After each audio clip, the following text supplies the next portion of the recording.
We are looking for politicians we can trust. They don't necessarily have to change our lives.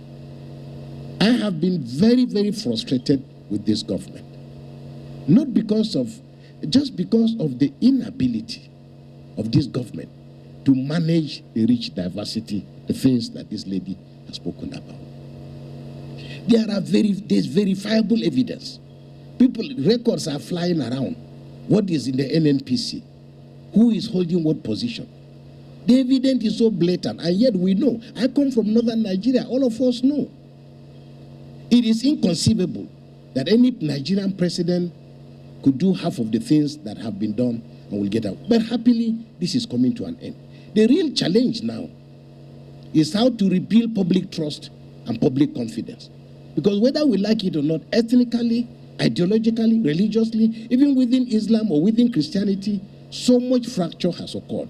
So yes, we will try and build a new nation. Yes, Nigerians desire a new nation.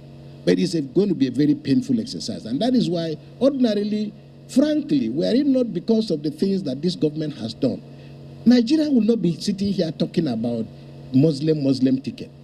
But it has become an issue because Nigerians genuinely and grievously feel that, as they say, if you have been burned by fire and you see ashes, you want to run. We didn't need to come to this point in which religion has become an issue and a cutting edge for defining our identity. So I think that, yes, Nigerians will go out to vote. We will do the best we can. But at the end, it is how the politicians share the spoils of successful elections. I think these are the issues, because once the elections are concluded and Nigerians get a sense that they have, quote unquote, suffered for nothing, it will be impossible to tell Nigerians that we are one united country, we should celebrate our differences, if you receive the big prize and you decide that your nephews and your nieces and your cousins and your relatives are the ones who didn't even participate in the process. And this, if you use this as a basis, naturally the system will be volatile.